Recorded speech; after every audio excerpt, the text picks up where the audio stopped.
Hey, welcome everyone. I think we're live right now. I'm looking at the list of people who are here, and I see uh, quite a few who are in the webinar right now. But hey, do me a favor as always before I really get started on these things.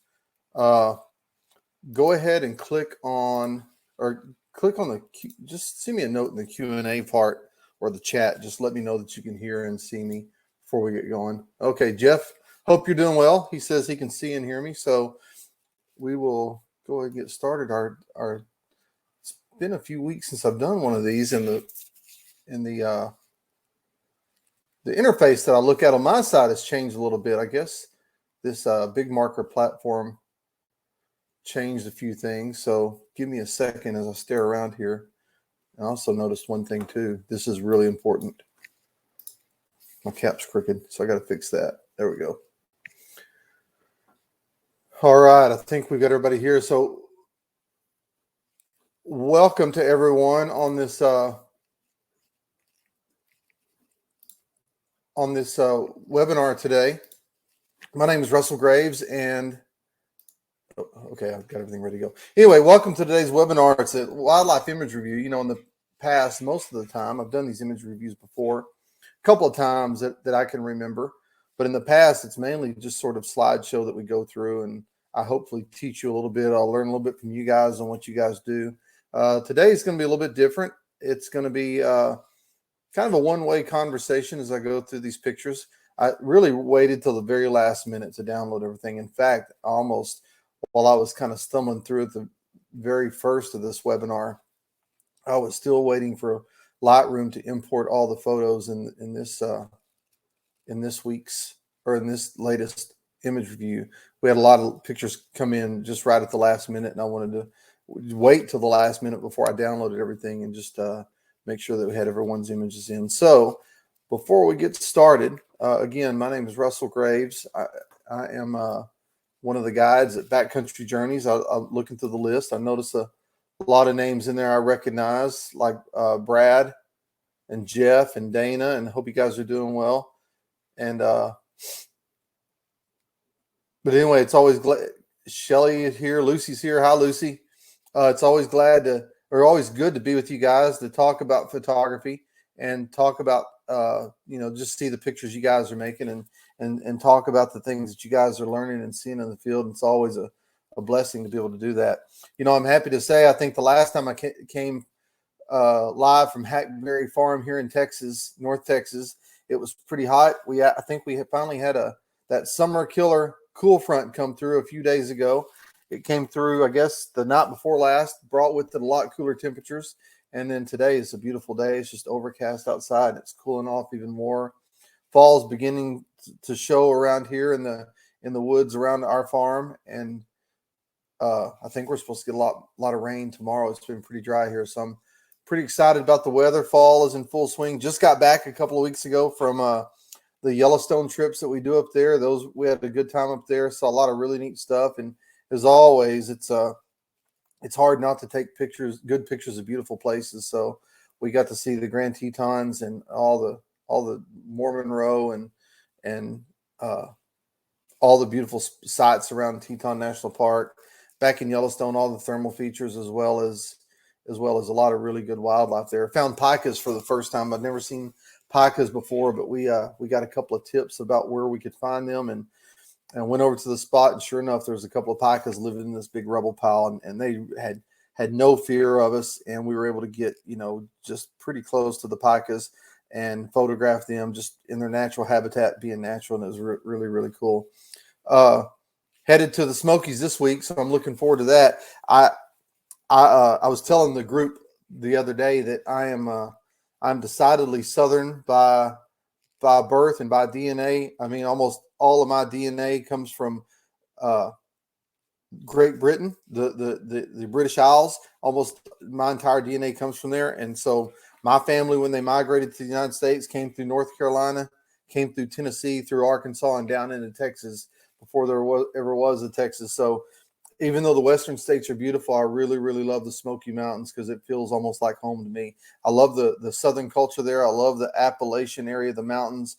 The colors this time of year just are are so spectacular. So that trip's coming up next week, and I'm really looking forward to getting back out in the field and seeing that. So without much further ado, I'm going to go ahead and get started. And Dana says I can come to Seattle and see pikas. That'd be pretty neat because I think I've got a new favorite animal after seeing those guys. Without further ado, I think everything's ready to go in Lightroom. So I've got a selection of 61 images I'm going to go through. I'm just going to kind of talk about each one, about what I like.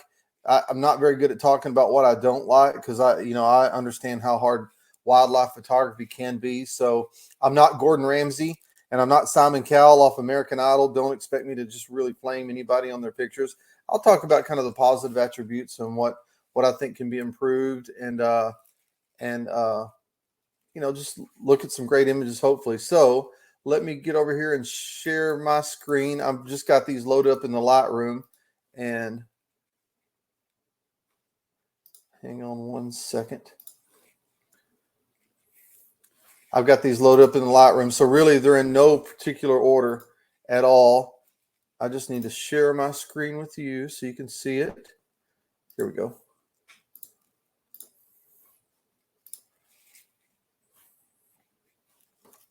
All right, from my side, it looks like you can see my screen. Let me do a little housekeeping here. I'll turn that panel off. So yeah, here's kind of the lineup again. I don't have them I can sort them in any particular order. I can do label color, which I don't think there's any particular label color. I can do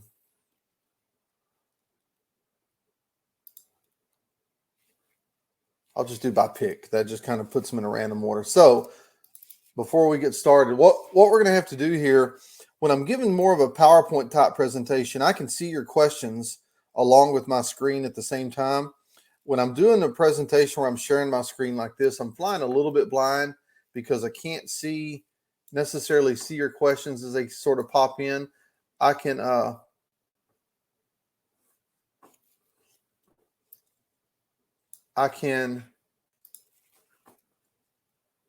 hang on, I'm gonna make my screen a little bit smaller. Well, that makes it smaller on your end. I'm just gonna keep my screen big. I can kind of pop in and look at questions. So I think what I'll do is I'll go through these images, talk about each one of them, and then I'll refer back to the questions at the end. So with that said, I did get one comment that says the screen's still loading. I haven't received any other comments since then that said it's not loading. There's a little bit of a lag time between when I see it and when you see it. So I'm hoping that everything's working, and I'll go through a couple of slides and talk about these things and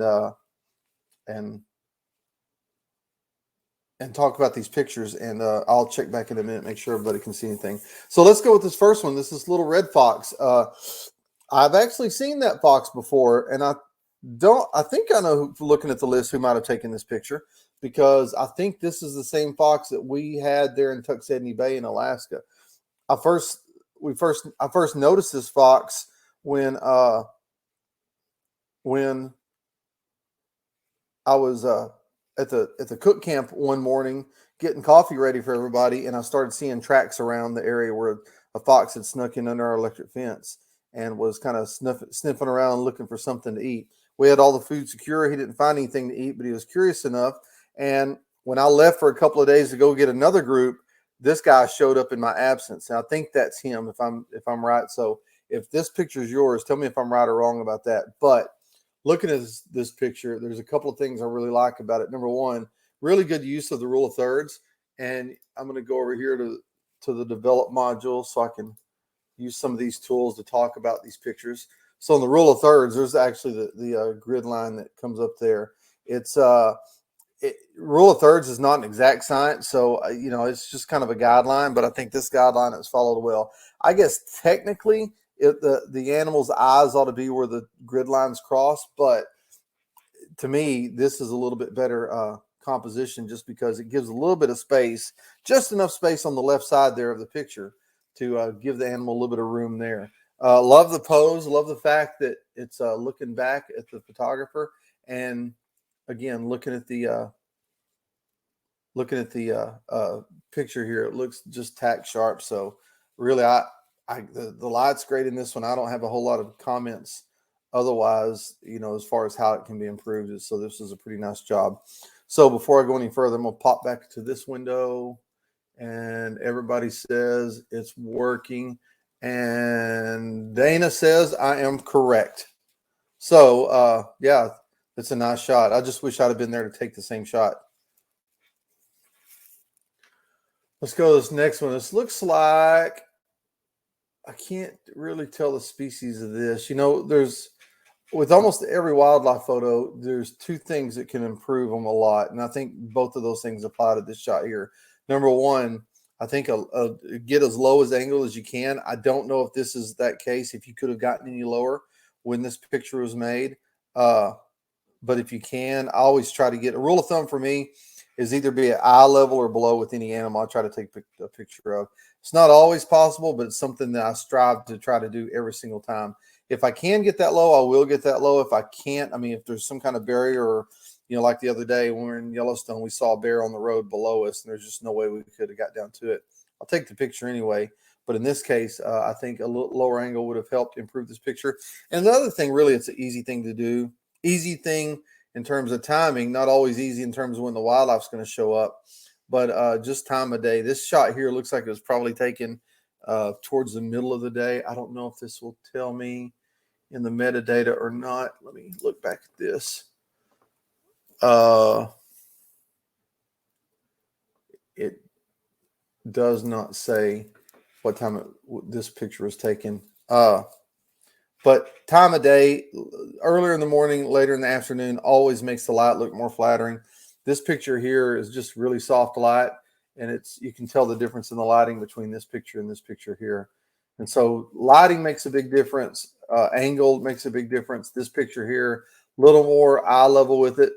And one of the things that subtly does that a lot of people don't think about is when you change your position, if you get more eye level with the animal, it makes the background become a lot more pleasing, because you're from a perspective standpoint, the background's being forced further away from the subject. And so it just makes the background look a little better and a little less busy. Other than that, I like I like how all these ducks are lined up. It looks like a log that they're lined up on there. I like the composition's good. Just those small things like that, just really change an angle. And the light you can live with if the angle was changed a little bit. So nice job. Here, I think that's the same Tuxedni Bay trip, because it looks like the same area. And the only thing I'd have changed about this, that, those conditions that we shot in there weren't always the easiest, because the bears were a little bit skittish sometimes, and the where we had to go find the bears, it wasn't an easy trip. It was quite adventurous, and I think the people who went on that trip would agree with me there. I think that's what really made the trip pretty interesting too, is the fact that it was a lot of adventure. But I like this environmental portrait a lot. I think it's got a lot of potential to it. The only thing I would have changed, that I would have done different in camera on this, because the lighting's good. I absolutely love the rim light. Anytime I can get an animal backlit where you can have that rim light like that, man, I really strive to do that. And I've been trying to do that a lot here lately, is just get, everybody takes pictures of animals front lighted, which is beautiful. But if you can get that backlight really on something like a bear that has heavy fur, that you can get that rim light around it, to me, that's just money. But the only thing I think I'd do to improve this picture is if you could have taken the original crop where it looked kind of more like that, just adhere to the rule of thirds. I think that would have made it a little bit stronger of a picture. And you can see there, it's a subtle change, but it's a change nonetheless. And I might even try to do it more like that kind of change. And you can see there, to me, that makes the composition a little bit stronger. It's not changing it drastically. You're not changing the way the picture looks necessarily. You're just moving the bear to a little bit further to that third intersection line than what it was before. So there's kind of the with the grid overlay where I moved it to, and then you can see here that it's without the grid overlay. It's just a little bit of a subtle move. It's, like I said, not much at all. And it's a lot of times when you do stuff like that, it makes the composition just look a little better. I actually think I like that composition a little bit better. But just something to think about. I look at this picture, and there's a lot of things I like about this one. We actually saw that bear a lot there. In fact, I think if you're on Backcountry Journeys Tribe, I think this may be the same bear that my son Ryan, who's was 16 at the time we did this trip, just turned 17. He won first place in the wildlife division in our county fair with I think a picture of the same bear doing the same thing, eating that sedge grass. I like this shot for a lot of reasons. Number one, the composition's good. Number two, there's a lot of subtleness about this shot that really kind of shines through. And first of which being is just the look of the eyes at the look of the eyes of the bear, the way she's kind of looking back at the photographer, just kind of checking out the photographer like the photographer is checking the bear out. I actually saw that look in those bears' eyes. They would do that every time, and that's pretty indicative of a wild bear like we were photographing. You go somewhere like Katmai where the bears are used to being around people and used to seeing people. Those bears there, they kind of treat people like they're trees. They just don't pay you any attention. They won't even look at you most of the time. They'll walk right past you without even looking your way because you're not a threat to them, and they just don't pay you any attention. Again, you're like trees to them. These bears, we did this Uncharted trip. I think it could be argued that some of these bears had never seen people before, so they were a little bit leery of us when they would see us, and so you can tell that really comes through in the look in the eyes there. And I think it's the eyes in this picture that really makes this shot.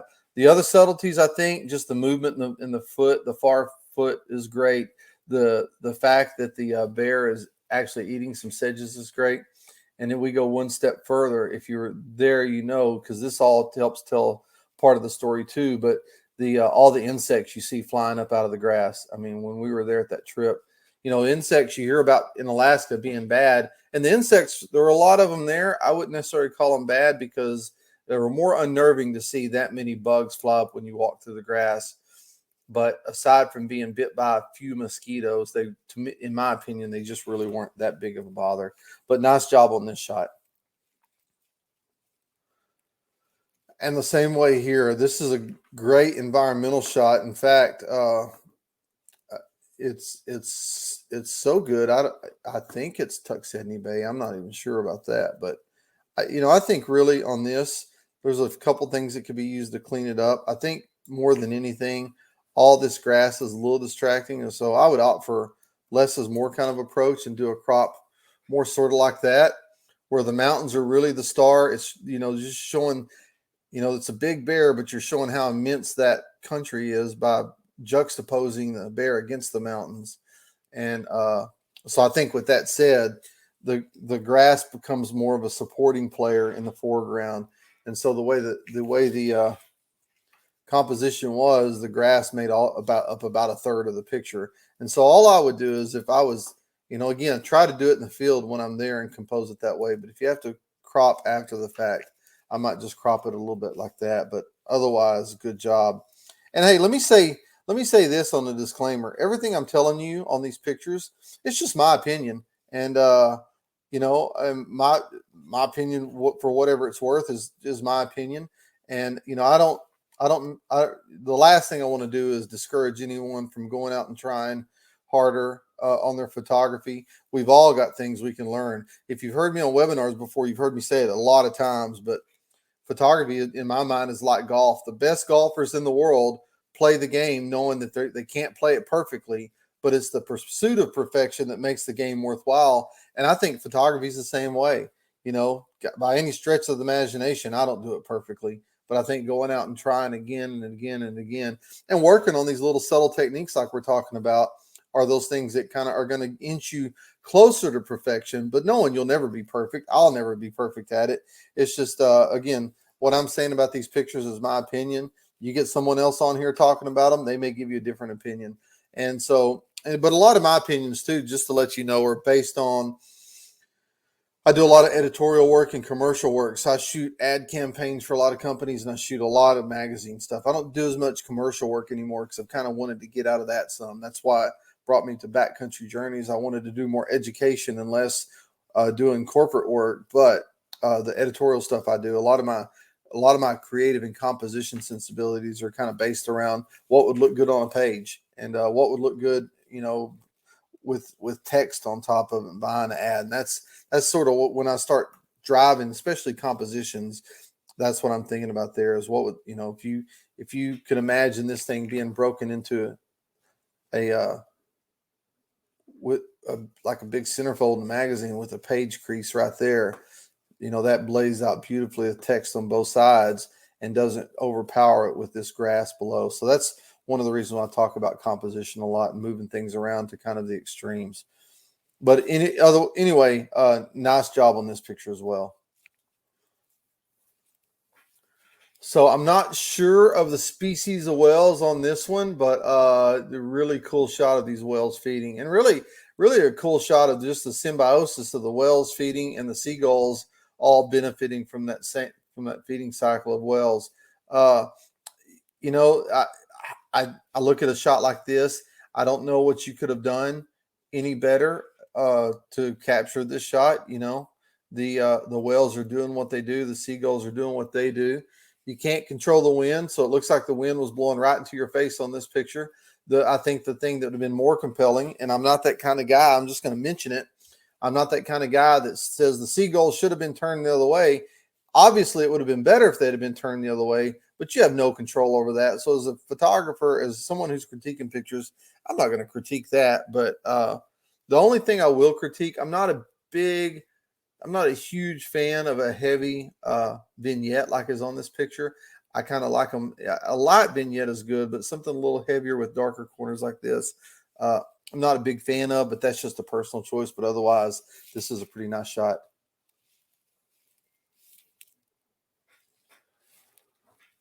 And this shot here, I am jealous because I do believe there's a conspiracy against moose and me because every time I'm somewhere where I can see a moose, they never present themselves well enough for me to take a picture.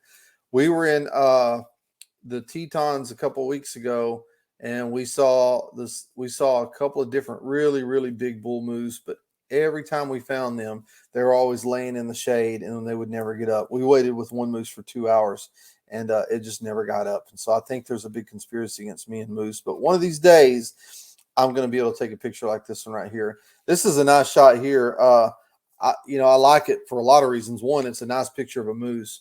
Number two, I'm a sucker, especially wildlife pictures. I'm a sucker for pictures shot on overcast days, and this one obviously was. I just love the even lighting uh, around this animal. And number three, my I've always talking about the perfect day of photography would be this. And I wish I could make this happen every day. If the sun would come up and you'd have a couple of hours of sunlight in the morning, and then by about 9:30 a.m. it gets overcast and it stays overcast all day long till a couple hours before the sun goes down. That's a perfect day of photography because then you can get out in the middle of the day when animals are still moving, particularly in the fall and winter, and be able to shoot pictures with the lighting like this. The lighting's great on this. I like again, a lot of times pictures come down to subtleness for me. I like the subtleness of a few things here. I like the foreground out of focus willows in the foreground. I love the fact that it looks like he's on a beaver pond, which is typical moose habitat. And so the subtleness of the background's great. I think the only thing I might do a little bit different is, again, if it could have been composed sort of more like that, I think, as opposed to it's more in the center there. I'd like to either see it composed more to the left side to give the animal more space to look as it's looking over to the right, to the left of the image. Yeah, I think it would have been a little better composition. Or also one thing you could think about too, and people don't do this much anymore, but I also like vertical shots. So something like that would have been nice. I think people get stuck into shooting horizontal all the time. I I think a couple of weeks ago, I don't know if I did this or not, but when I did the the photo about using metadata, analyzing your metadata to make you a better photographer. One of the things I discovered on myself is I shoot about a quarter of my images I shoot vertically. So that's one thing I would encourage everybody to do, is don't get locked into just a horizontal format. I know it's easy because that's the way everything's oriented, especially with these mirrorless cameras. But if you can, turn the camera vertically every now and then and take a shot. And I think in this case, to me, it would have improved the composition a little bit. But that's nitpicky stuff, really, that I'm telling you. That's overall, this is a really nice image.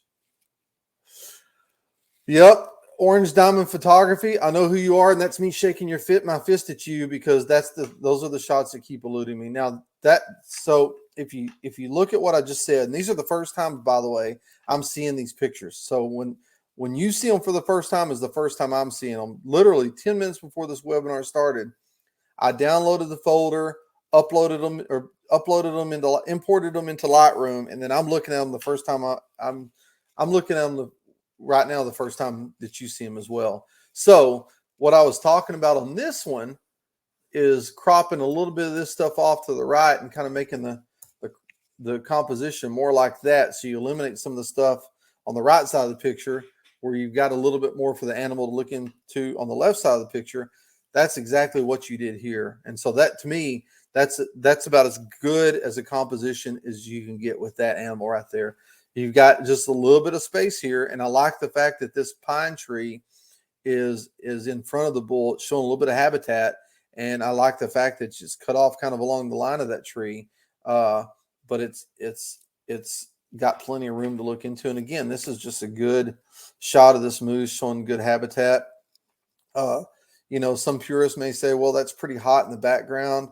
That really doesn't bother me at all, because you can't do anything to control the light. But I think overall, this is a really, really nice shot. I think I saw those bears too. This is a nice shot as well. Call me old school on this. I'm not a big fan of the square crops. I know social media is forcing a lot of people to do that. I like the kind of 4:3 ratio, like traditionally photography is presented in. But that, again, I'm being real nitpicky there. That shot, I'm looking at it. It looks a little cropped. I mean, it looks a little bit grainy, not too bad, but overall, I love the body language of the bears, even though they're probably wrestling a little bit. They look like they're hugging. But that's a nice shot too. I don't have many critiques about that, and love the low angle. And that kind of harkens back to that second picture I was talking about. A lot of these shots we're looking at are all shot at a fairly low angle, which to me makes a lot of difference when you're shooting pictures of wildlife. That was, I can tell you, I was not here when that picture was made, but I can tell you the conditions were pretty tough. It got unseasonably warm during Alaska during that week, and you can see the heat waves coming off the ground in the distance behind them, and those same heat waves are coming up in front of us. So it made the photography conditions pretty difficult. But with that said, you did a nice job in handling these. It's good. I love the body language of the bears. I've seen that bears do that 100 times, and it's never gets old to look at. But just the low angle of the composition is nice. Well, look, if I'm being really, really, really picky, maybe a little bit lower would have been nicer. But I understand where you were standing, and it's hard to get on your knees when you're standing out in the swamp like that. But overall, nice job.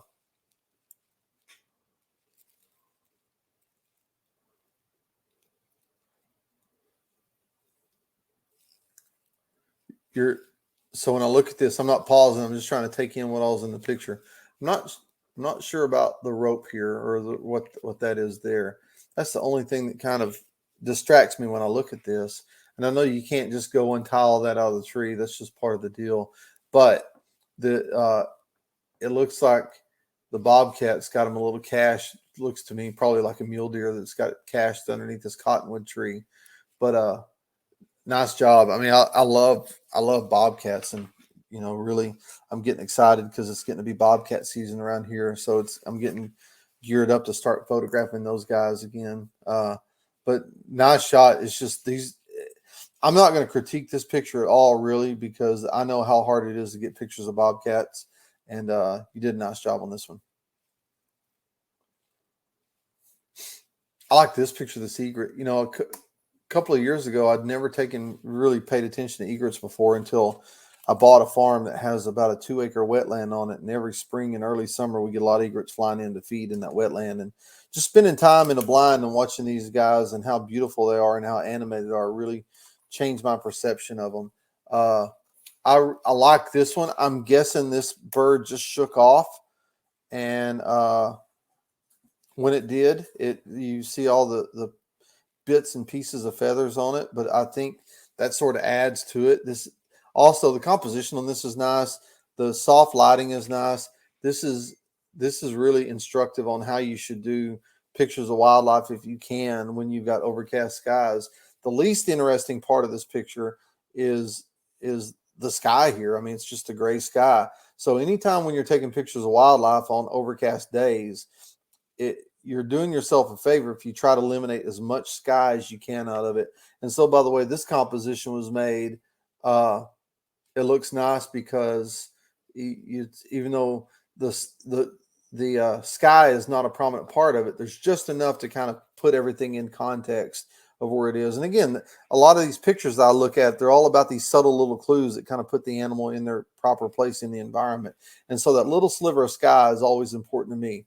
One of the things that I think I've talked about before that I really try to pay attention to is in a picture, the background is just as important as the foreground. And so, or the subject. And so one of the things I always try to do is take pictures where I'm going to have nice backgrounds. I'm always thinking about backgrounds and trying to manipulate them when I can. When we were in Yellowstone, it was a pretty good lesson that I taught the people there is we had these picas on these rocks, and we had one view where the rocks were right behind the picas if where everyone was standing. But you literally had to move 5 feet to get a different perspective of the pica, and the whole picture changed because the whole background changed. It really made it a better picture. And so a lot of times you can do that. And the fact that it looks like what I think is kind of cool about this shot is it's standing on some limb, but that limb is being overtaken by this grapevine, this wild grape. I think that's a cool shot. And this is, I'm not sure of the species of birds. Oh, it says yellow-crowned night heron. It looks like a juvenile. That's why I was a little bit unsure, but I may be wrong on that. But anyway, couple things on this. The lighting's great. The background's great. Everything kind of checks the boxes. I'm not a huge fan of these unconventional crops. I always sort of like to stick with the standard 4-3 crop, but that's just me being picky.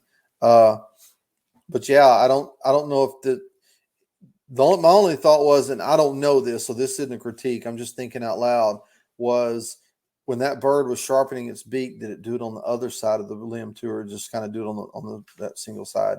So I'd be curious to see what the pictures before and the pictures after this look like. But nice job though.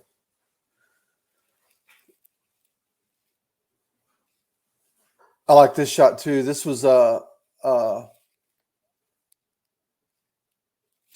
not sure if if it's a mallard hen or a black duck. I'm not real sure of the species there, but otherwise, nice shot, nice lighting, good composition.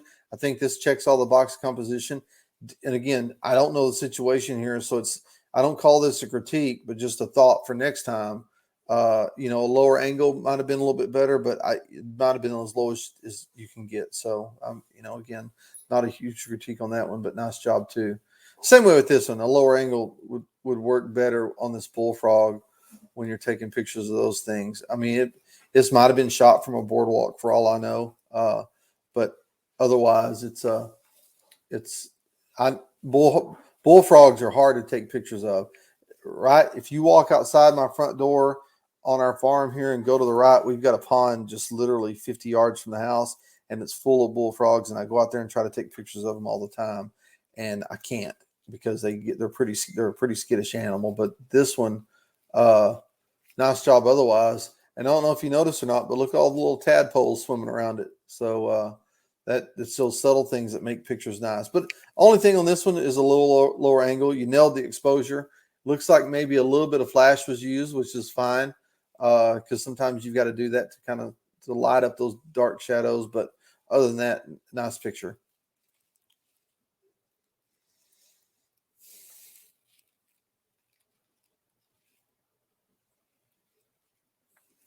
I don't know where this was taken, but I could guess a pretty close location because I was gonna say I think I was there when this picture was made, but I see the name there, and I know I wasn't there when this picture was made. But uh, this bird sitting on the sage, really nice background. That's so when you're talking about thinking about backgrounds, that's a good example right there. So the background really contributes to the photo overall. The only thing I would change is it's a little awkward to me which way the bird's looking into the frame. If you could have shifted, either waited for the bird to look the other way or just shifted the perspective uh, where you don't have so much dead space here and you're giving the bird a little more space to look into, might have been better. And this might have been a good candidate for doing, like I was talking about earlier, just a good vertical crop might have made a difference as well. But overall, Chuck, nice job. Same way there. I wasn't there when this picture was made, but I bet you I could take you to the spot because I was just there. Uh, this is a good example. So as I look at this shot of this bull elk and this cow elk, background's great. Composition could be improved a little bit, I think, if you could have framed it where the bull was more sort of back towards the edge, so you kind of lose some of this dead space behind it. I think would have improved this shot a little bit. But the one thing where you could have changed the background and changed the look of the picture is I can see this curve over here, and I've done this before. I mean, you can't help the fact they're grazing on a manicured lawn, but it doesn't have necessarily have to look like a manicured lawn. If you could have gotten lower and the perspective would have changed, where you're shooting just kind of really almost laying down, you're shooting, skimming right across the top of this grass, it would have forced the perspective of these animals higher, where you eliminate the curb and the paved road right behind it, where it would make it look in a little more natural setting. But I don't know what your intentions were on this. You may have wanted to kind of do the juxtaposition of a wild animal in a more domesticated kind of setting. I don't know, but if you're trying to make a wild animal look like a wild animal with a wild setting, just changing perspective would have helped a lot on this picture as well. I think I saw that same little bull the other day, and why I think it is because if you noticed, it's got sort of an irregular. The tines kind of grow out a little bit squiggly on this, and I think I saw that same bull the other day, and it's a little bit atypical how these tines grow out as opposed to what you'll find in a typical. Well, you can't really see those there. I was going to show you the difference. Well, you can kind of see how straight these tines grow. This one, uh, it's got a little squiggle to it. And it may be an optical illusion because of the coloring of it, but they look like they grow a little bit squiggly. Plus, he has this little bit of a drop tine right there in his number one tines. You can see it's probably injury back when he was in velvet, but I think I've seen that bull before. But again, same thing. This picture here, it becomes all about perspective. And again, I'm getting a little bit picky here when I say this, but it becomes about perspective.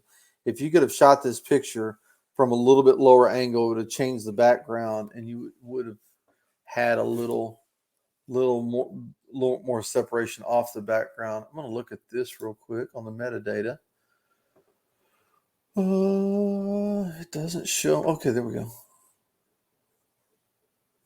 Yeah, that was shot at f8. I don't know what the lens is you're using because for some reason it's not letting me scroll through the metadata here. But if you could have shot this at there we go. Okay. Okay, 8 to 400 at 5.6. If you could have shot that at 5.6, you could have made the background a little smoother too. And again, that's personal preference. I'm just a sucker for really out of focus backgrounds. Now this shot, this is a nice shot. First impressions. It's kind of a power pose, almost a Superman pose. I love the unconventional lighting, so to speak, where you've got more of a rim light and sort of a up and side light. Oh, my nose is itching. Allergies are killing me this time of year. by the way. So I apologize for scratching my nose continually. But this shot here, I really like it. Again, getting picky here. If just a little bit of a crop like that, just to eliminate some of this dead space behind it, might have improved a little bit. But other than that, I think this picture, uh, you check a lot of boxes in my mind, when I see this picture. And yeah, what I'm talking about is this area here. If it was a little less, if his rump was a little closer here, I think it might have made it a little bit stronger composition. I like this shot too. I've never seen hippos in the wild, but that's kind of what I imagine seeing when I do get to go see hippos in the wild. Uh, I like this shot. The lighting is nice and soft. The picture looks a little bit, I don't know if it's just really cropped or I just got a small size. It looks a little soft. When I zoom in on the eye, it looks a little pixelated. So I don't know if this picture was really, really cropped or what the original looks like. I don't want to make a judgment there because it was what I was sent. But this is another shot that's, it's gonna be kind of hard to do, but might be I've got that locked. Let me unlock that. Might be a good candidate, even though I said I didn't like those kind of crops. Might be a better crop like that, just to kind of eliminate some of the background around it. But again, other than not knowing the situation in which this was taken and not understanding how much it might have been cropped, it's this picture. The attributes are it's the lighting's great and it's a great scene. Uh, I I try to, when you're composing in the field, I try to figure out ways to eliminate some of the distracting backgrounds over here. I like this shot too. A lot of action. Lighting's beautiful. It's some people may say, well, this elephant's a distraction. It's not like you can go tell the elephant to move, so that really doesn't bother me. Overall, I'd like to see. I think if I'm being picky, I'd like to see what all the other pictures around it look like. I mean, I'm gonna assume that this isn't the only shot that this person took of this picture, and so what does the shot before it or what does the shot after it look like? I think what I'm getting at there is if we had some where there weren't so many droplets up around the eyes, I'd like to see what that looks like. But overall, this pretty nice image. Of the elephants we've seen so far, or the African game we've seen so far, this is probably my favorite. This is what can you say bad about this one? It's just awfully nice with those two babies following mom, and it's pretty obvious where they're at. And the one thing I kind of like about this is it's got a little mystery to it because I see some kind of critters there in the background, and I'm not sure what they are. And so again, when you can tell a complete story with the subtleness of the things that show up in the background, the images, I'm always a fan of that. And this picture is a nice job. I can't think of any ways to improve it. The only way that could be improved, and again, this is my ignorance and not seeing the entire shot, is I just wonder if this has been cropped or not. If it's a full frame image, nice job. If it can be cropped some, I'd like to see it cropped a little bit looser to give the animal more space to move into. But other than that, it's a nice job. That's kind of a cool shot. I'm guessing this was shot from a safari wagon, so I don't know that there's much you can do from the angle. I mean, if you could be at a lower angle, that's always going to make it better. Any wildlife shot better. But other than that, it's just, I don't know. It kind of tells a really cool story, I think. I'm not sure what that story is, but I like the interaction between the two animals, or the supposed interaction between the two animals. There may be some, and I'm not that guy who may be bothered by this dead grass right here, but it is what it is, and that really doesn't bother me that much. What I focus on is the body language of this buffalo here, and as well as the body language of the bird. I think it's fascinating when I look at this image. This is a nice treatment. I usually don't default to thinking about the world in black and white when I shoot pictures, but in this case, I think it's definitely an intriguing shot. I think the tonality of this image is great. The fact that it's uh, a low angle is great. I really like this shot too.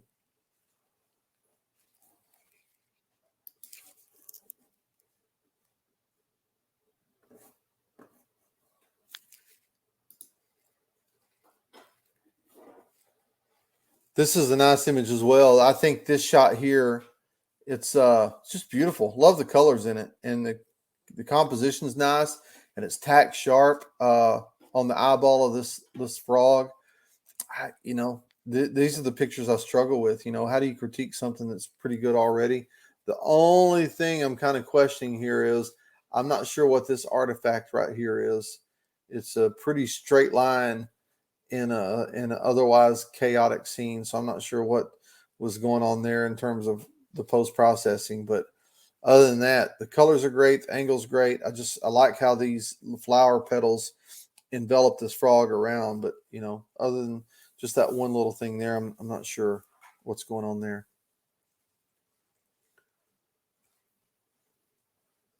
And these deer eating looks like an apple. That's kind of nice. No, it's a nice shot here. It's I like the interaction between the two animals. Obviously, it's just a good intimate portrait of those guys and doing what they do on a daily basis. I like the tight crop of it too.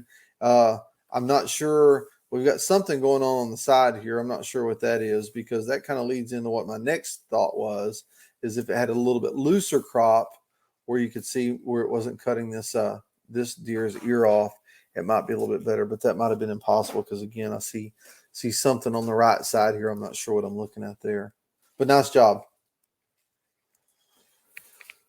I like this cormorant. Those things, it's shocking how ugly the bird is, but at the same time, they've got just fascinating eyes, and how beautiful their eyes are.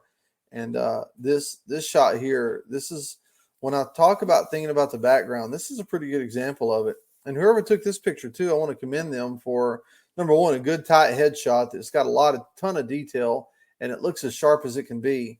Number two, the background is really, really, really nice on this one as well. It kind of checks all the boxes about the way I like backgrounds to look. And number three, nailing the exposure. This isn't an easy exposure to get, because the camera would probably tend to bias towards making the background, exposing for the background, which that background you'd have blown out a lot of the details in the bird. So nice job overall. And I mean, it's as pretty a shot as you can get of a cormorant, because that's a face only a mother can love.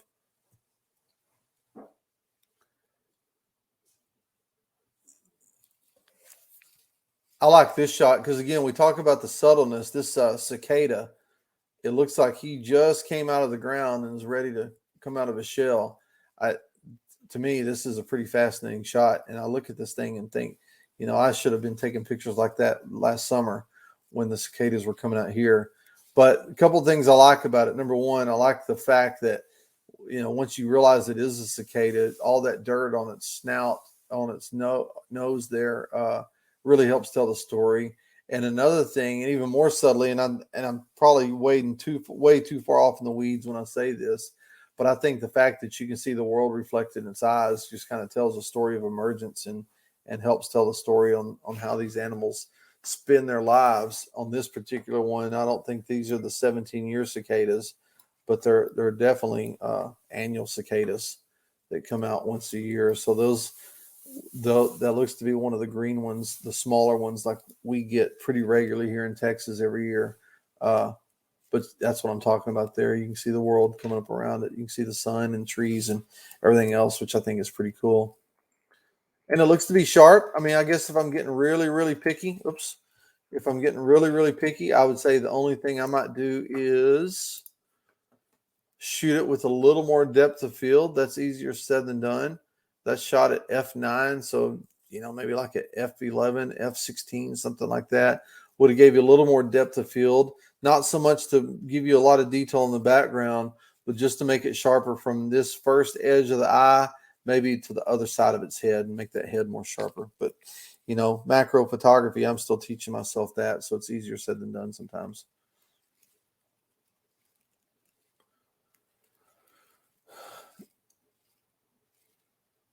This is a pretty fascinating photo with these wildebeest that they're supposed to go to Botswana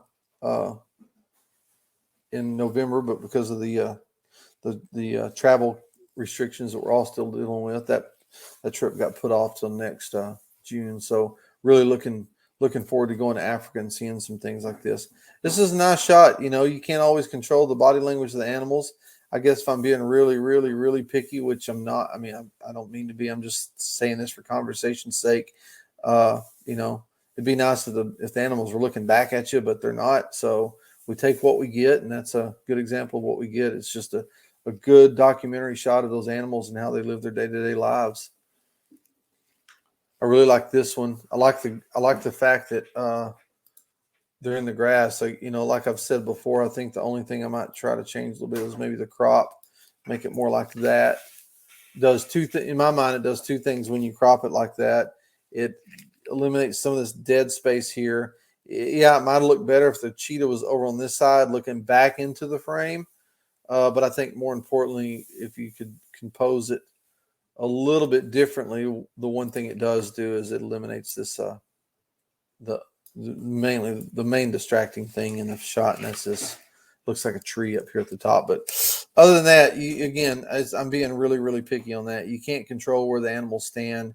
It's just one of those things that I try to think about when I'm in the field, is trying to produce as clean a picture and a good representative picture of that species and the environment in which it lives.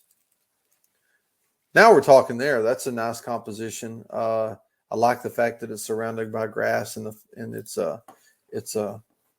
the lighting on that's great. This is another candidate, I think, where if you ever wanted to while you're in the field compose something like that, you got two shots in one when you do that. Number one, you've got a good environmental shot from the shot before. Oops, like that one. And then number two, if you have the presence of mind while you're in the field, or if you're so inclined to crop afterwards, you could crop afterwards and give you a shot that's more sort of just a species profile. So that's what I mean by two shots in one. You get this environmental shot with the animal where it lives, and then number two, then you get a tighter shot of the animal, and by the way, with a great pose and good eye contact. I really like that shot. So nice job, David. I like these Rocky Mountain goats. They're beautiful.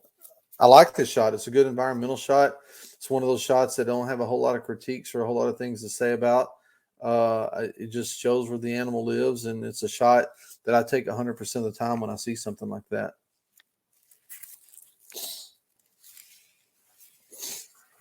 That's another nice shot as well.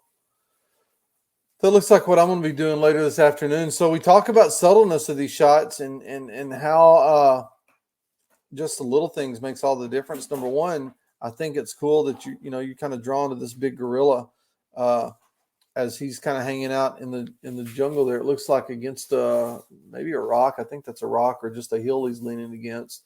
But it's showing the just the way those animals live and the environment in which he lives. But then you also, if you pay attention back here, you've got another one kind of lurking in the background, which I think is kind of cool because he's looking at the photographer. And I think that just that symbiosis and the synergy between those two elements in the picture really makes it pretty nice.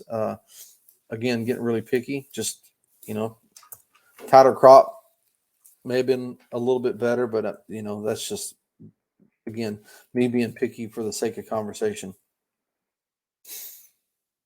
I like that one too. Nice composition, nice lighting. David, you and I have never met, but it's apparent you're a world traveler, so I commend you on that, and congratulations for all the cool stuff that you got to see and do. Again, I really like this picture. The lighting's great. It's composed well, and it's hard to say anything critiquing about a bad picture. I'm not sure what kind of owl this is, but again, this is a nice shot.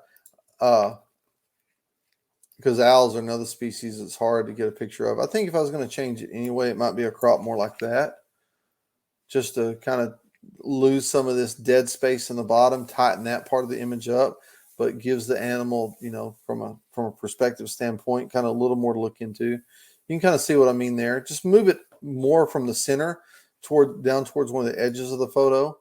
And again, I'll show you again kind of what I'm thinking about. You can see where those third lines intersect on that, but just kind of a crop like that, I think it probably improves the image somewhat. Other than that, just nice job of whatever kind of owl that is. I'm not sure what it is, but it's a nice looking picture. And that's one of those shots too I take 100% of the time. Anita, nice job. You and I have never met, but this another shot that I really like of these bears in the sedge, and you've got mama and cub there, and the light's great, the background's great, the composition's great. This is these are these pictures that I look at and I try to critique it all, but it's just hard to do. Again, this isn't me being picky because I don't care about this. You may hear some say, well, I wish that blade of grass isn't right there. And I guess technically you could go in here and, use the old clone brush to kind of clean that up. I mean, I don't know if it's even worth messing with, but let me see that. Oops. I didn't mean to do that last one.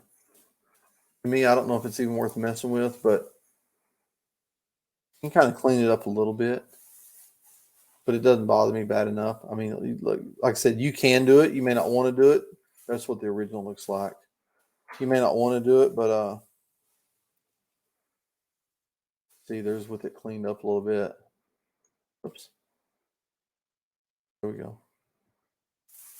So, other than, I mean, again, that's not me being critiquing. I'm just saying if you put this to enough critique, someone's going to say that. It's not me, but that's otherwise, that's a really nice job, Anita. These puffins are cool too. Nice job. Composition's nice. The lighting's nice. It's a good overcast look that I absolutely love in wildlife pictures. You can't always control what the skies are going to do, but it's the opposite of the old country saying we have. We're making hay when the sun shines. Take pictures when it's cloudy, and this is a wonderful example of that, and it looks great. Speaking of taking pictures when it's cloudy, I just glanced outside, and we've got rain coming down here. So it looks like I'm going to have a rainy afternoon. This picture it's a hard picture to take. This actually, I've tried to do this before. Those things are surprisingly fast for something that's as cumbersome as they are when they're trying to take off from the water. But the only thing I would say here is I think I know the composition you're trying to achieve with showing the splashes in the background, but I actually think it's a little bit stronger if the bird has a little more room to move into. And obviously, I think this was probably taken from a boat, and so you can't really improve your angle there. But I think the thing you could improve is just give the animal a little more room to run into on the composition. A couple of juvenile raptors of some kind of hawk. It looks like, I'm not sure what kind they are, but this is one of those shots that's hard to find, and again, it's a shot I take 100% of the time because when you're thinking about wildlife photography, and I think about this all the time, it's easy to say you want that home run shot, the good representative shot of the species. But in fact, I just did a video that came out on my YouTube channel not long ago. I was talking about 3 shots, and the 3 shots I always try to take a wildlife is one, what I call the yearbook shot. And think about your yearbook picture back in high school where you're sitting down, your pose. It's just a good composed shot of you to show what you look like at that point. So I always advise trying to get the yearbook shot, just a really good portrait of that animal. The second shot I always try to get is sort of an environmental shot of that animal in a bigger environment that it lives in. So I think this is sort of that. And then the third shot I try to always get is a picture of the animal doing something that animal does. And I think this one's kind of checks 2 of those shots on my 3-shot rule I try to impose on myself. And so, again, overcast day, nice job of finding an angle where the sky wasn't just blowing out the animal and sucking all the color from it. But you've got enough sky where you can puts the picture in context, but not so much where it just ruins your image.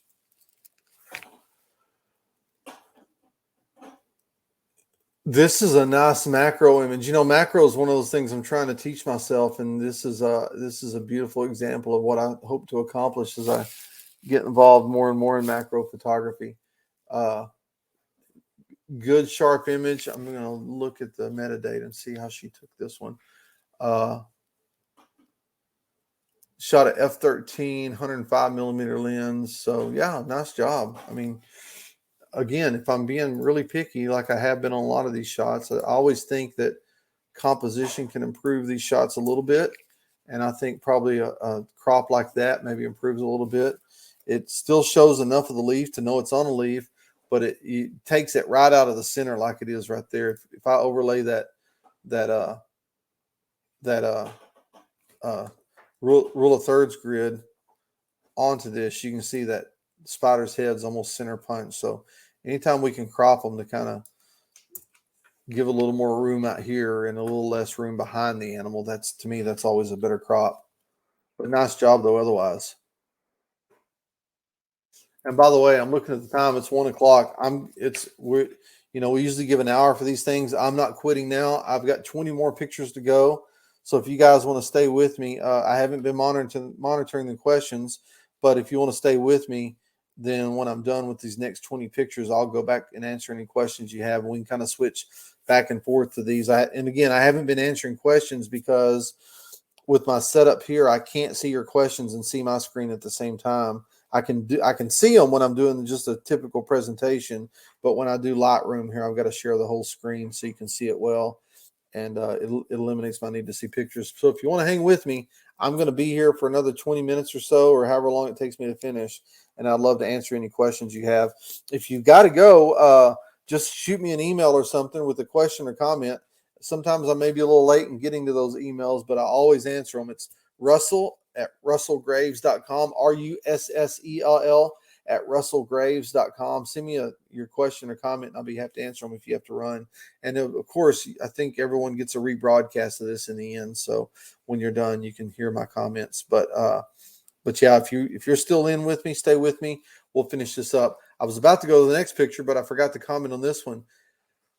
Again, one of those pictures it's hard to say any bad things about. It's a magnificent picture. Love the backlighting. The backlighting really accentuates the fuzz on these egrets, it's a nice picture. I don't have any bad thing to say about them. On the 3 shots I was just talking about, this is one of those 3 shots. This is a nice picture as well. The only critique on this picture, my only critique on this picture here is it's pretty hot out behind it. And you can fix that with some post-processing stuff. You can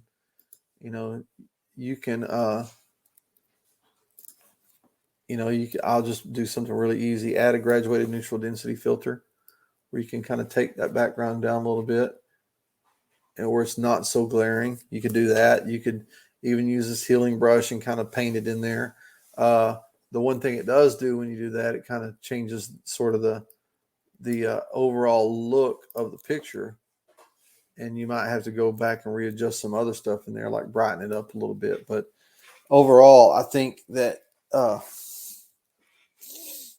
body language is nice on this. Again, you can't control when animals are moving or where they're going to go, but if I'm being really picky about this, it's just lower angle and a better quality of light. And those 2 things fix a lot of things on wildlife photography. But other than that, I like the behavior that this picture's showing. So that's a pretty minor critique. This red-winged blackbird on this Laura, just love the background. This is kind of what I'm talking about. Giving you always want to try to compose with less space. If the animal's moving left to right or right to left, your composition is always going to look a lot better if you can compose it with less space behind the animal and more space in front of the animal. So I think you do a great job of that on this picture. And it's just, I like the action it shows. And I love red-winged blackbirds. Those are beautiful birds. These woodpeckers are nice too. Again, like I said before, you can't control it. It's a little hot in part of these. I think if anything, this area is a little distracting. So maybe a crop like this might have looked a little better, something a little tighter to eliminate that in the background. And all I did there was hit auto. You can do all kinds of things to these pictures. Like if I wanted to just kind of take down that edge there and give it a little, which that's a little bit subtle. I could take the edge down a little bit. I'm working on these quick. You can, wrong one. You can even change the white balance. just kind of make it look a little more natural. But other than that, it's again a good, just a photojournalistic picture of this wildlife species. Little young coyote there. I like. Get back out of this. This picture looks like it's been cropped a little bit. I don't know if I've got a bad. I don't know if I got just a small file of it. This, let me look here. Yeah, someone cropped it quite a bit. It's 1,050 pixels wide, which I'm guessing that 90D. I think it's probably natively it's about probably 5,600. I'm thinking 5,900 pixels wide. I believe. I don't know that for sure. But I think that's pretty close. 5,000 something pixels wide, I think, is how wide those are natively. So that's 1/5 of that, or 4/5 of that image has been cropped out, either cropped out or it was just saved small. I'm not sure which is which. But anyway, a couple things I'd have changed about this. Number one, it looks a little soft, and it may just be because of the cropping and the file size. Number two, by the way, if this thing says copyright Russell Allen Graves and you see that on there, I'm not copywriting your pictures. When I import pictures, I've got that automatically set to put in those. So when I'm done with these pictures, they just get erased off my computer. So if anybody sees that on there, it says copyright Russell Allen Graves, I'm absolutely not copywriting your pictures. It's just an automatic procedure I have done whenever I import pictures into Lightroom, because with the exception of doing these image critiques, all the pictures I import into Lightroom are my own pictures. So that's why I do that automated process. Anyway, other than that, this is shot at f11. I might have shot it, well, if you had a 1.4 on, I might have shot it at, as wide open as you can get it, as a rule of thumb. The angle you can't change much about. Overall, I think it's a nice picture. It just looks a little soft to me, and I don't know the reason for that, whether it's cropped or not. Oops. Wrong one. There we go. This is a good example. I like the behavior on this picture. I like the for the most part, the crop looks nice. The bird is a little dark to me. One of the things I might try to do is crop a little bit of that bottom out so it's less distracting, something like that. I really like the flowers in the tree here, but I think this image could be improved with a little more work. I'm just going to do this quick. I'm not trying to do a good job here, but the little more work might be just using one of those selection brushes and then taking that guy and just adding, just kind of brightening him up just a little bit where he's not, where you can see the catch light in the eye and he's not so dark in the frame. Because you can see that's the original there and how dark he was in the frame.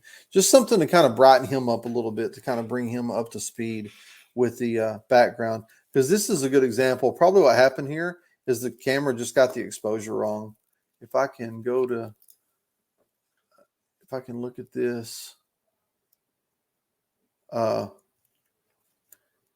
if the camera saw it as 1/640th of a second, it had 5.6. A correct exposure is probably 1/500th of a second. It's not far off, but it's just a little bit off. But that sometimes happens when the cameras just are notoriously bad about getting some outdoor exposures correct. Another nice low angle. I actually love taking pictures of snakes. I'm not so in love with snakes that I keep them at my house all the time, but I won't shy away from trying to take pictures of them when I find them either. And this is a good, nice low angle of this snake. This is one of those examples. I'd like to see what the picture before and after it looked like, because I don't know if you had any pictures with the snake actually looking more your way. But that's the one way I think this picture would improve, is that the snake's head was at the same angle. Love the angle of the head, but if the angle was facing more towards the camera as opposed to away from the camera. But that's getting nitpicky, because you can't always control what animals do. This is a nice sea otter. Those things are so much fun to see, and they're such a cool animal. This one's nice. The lighting's nice on it. I'm guessing it was shot from a boat, because that's how 100% of sea otter pictures I've ever taken were shot from a boat. And this shot here is good lighting, good eye contact. I mean, this is a nice shot that's hard to find any critiques in. This shot here, my first response is, when I look at this one, is nice job whoever took this picture of getting the exposure nailed, because that's not always easy either. You've got a few things conspiring against you here in this shot. Number one, the white snow always biases what the camera tries to set the shutter speed at.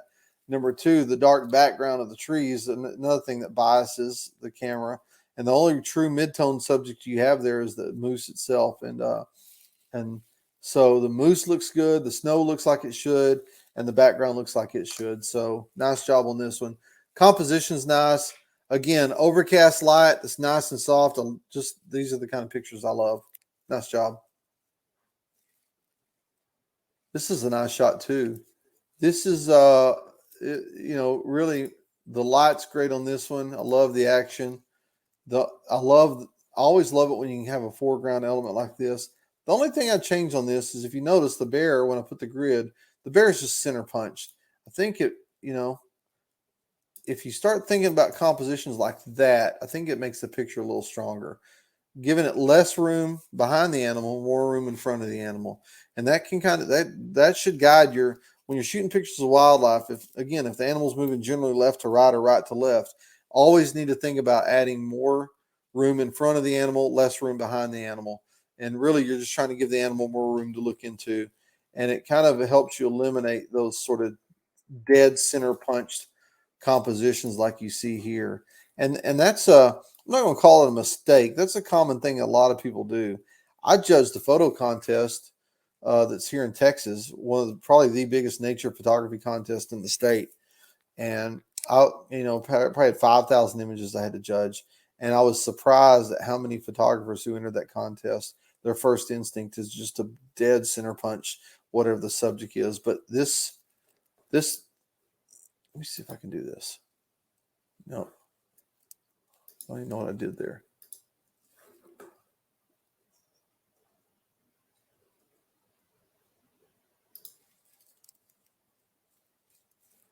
Trying to see the before and after. Oops. Okay, well, I don't.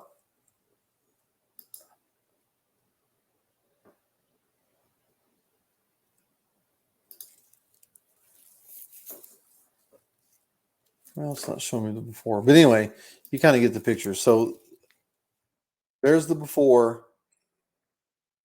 There's the after. To me, I think the after picture is a lot better. It just tightens up the composition, puts more focus on the bear and less focus on all the natural clutter that's around it. So, and that's the easy thing to fix in camera when you're out shooting pictures. Just compose it differently. Coyote in the snow, same thing. I think whoever shot this picture did a nice job of handling the exposure. This is the exposure looks great on this one. The picture's sharp. The colors look well. The picture's a little soft, not bad. May just be the version I got. Pictures are a little bit muddy. I mean, the color's a little bit muddy. I just hit auto right there to see what Lightroom thought, and it kind of brightened everything just a little bit. I think I like that version better than that one. It's a subtle change, but most of the time when you're talking about wildlife pictures, all you're talking about are subtle changes to make these pictures go from being okay to really outstanding. This one here, nice job controlling the exposure. Since we have his legs cut off anyway, I think this picture gets a little better if we tighten it up a little bit as well. But that seems to be a reoccurring theme on a lot of these pictures we're talking about is, in my opinion, and again, I'll make it clear it's my opinion. In my opinion, I think some of these pictures are composed too much dead center, like this guy is, and then with not enough adherence to kind of some of the traditional rules of composition. I just think if you can tighten up that back edge again, leave more space into the area the animal's looking, leave less space behind its rump, I think it just kind of tightens the composition up and makes it look a little better. But I love bighorn sheep too, so nice job on that one. Let's see, I'm on 53 of 61. I like this picture. I think this picture looks like it's been cropped. I think if I was going to crop, I'd go ahead and go all the way and crop it like that. I think it makes it a little stronger just by tightening up the action and getting rid of this guy here.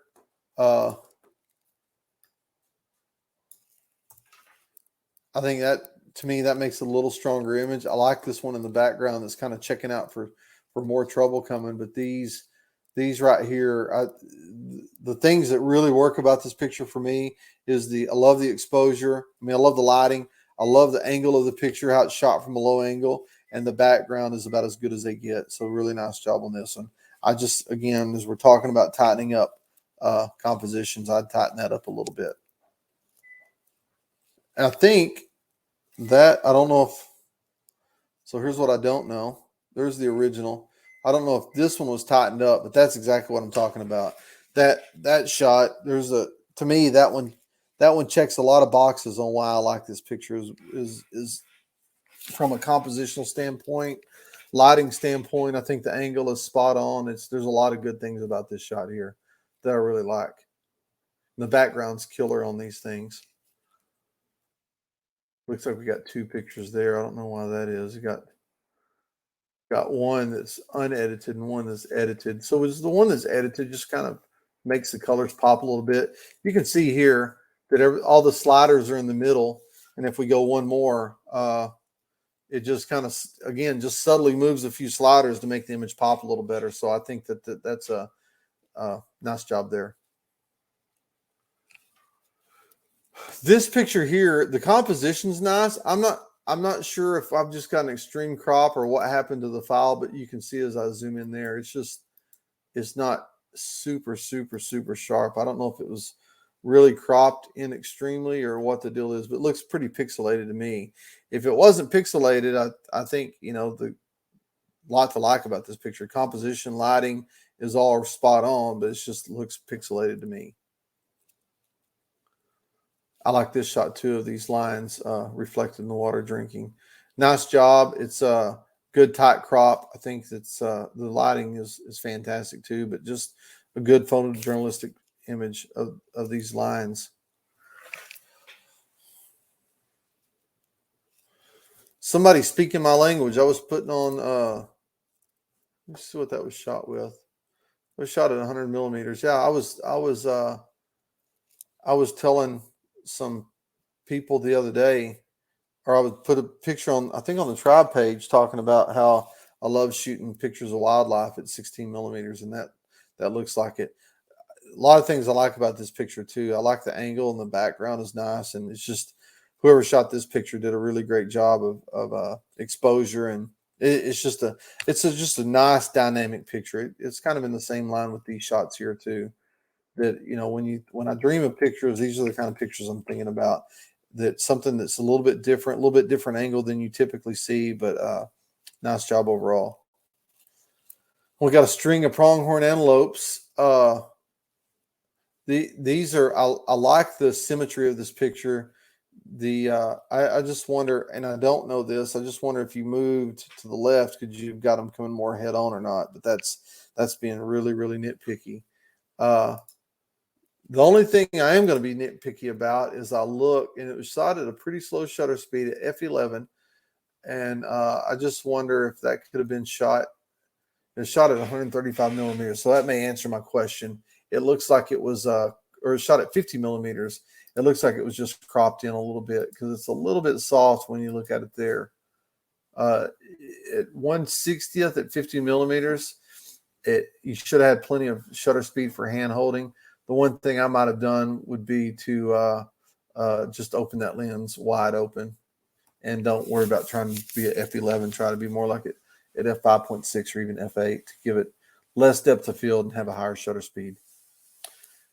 Well, we got two more shots to go. Then I'll start looking at questions and comments. If you're still with me, it's I like this picture. I've never seen that scene before, but this is a nice one.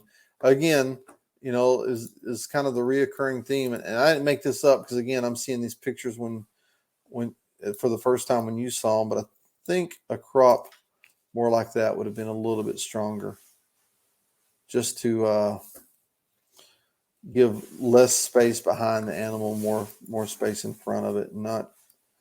I think it just makes it. Just kind of tightens the composition up and makes it look a little better.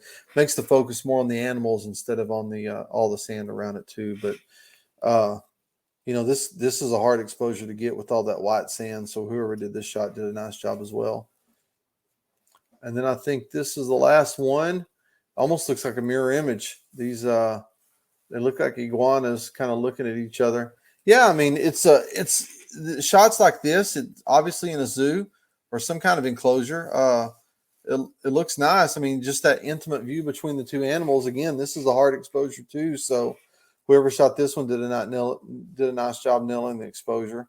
But overall, yeah, I think it's just a good intimate view of these animals. And if you've got to take shots of pictures like this, again, they can't all be yearbook shots. So whenever you can take a picture of animal behavior, whether it's in a zoo or whether it's completely in the wild, that's the kind of shot you want to make, just showing behavior. But overall, guys, nice job. Let me do this. I'm going to get out of my screen and switch back over to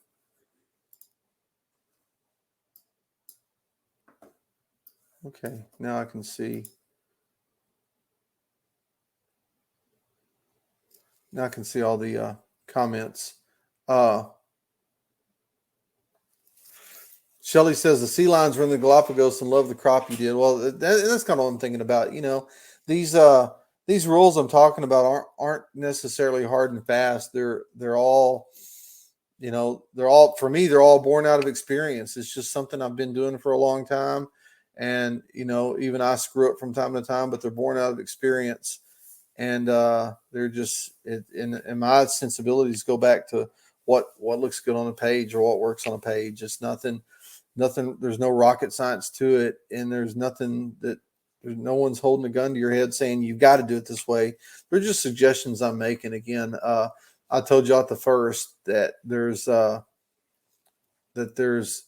not when it comes to critiquing photos, it's like when I used to be a school teacher, I'd do the same thing. I'm not a Gordon Ramsay or a Simon Cowell. I'm not going to belittle people to try to make my point on how things can be better. Try to be positive and try to make suggestions. And if you take those suggestions and it works for you, great. If what you're doing already works, great. That's good too. Because at the end of the day, if you've been on tour with me before, I've said this plenty of times.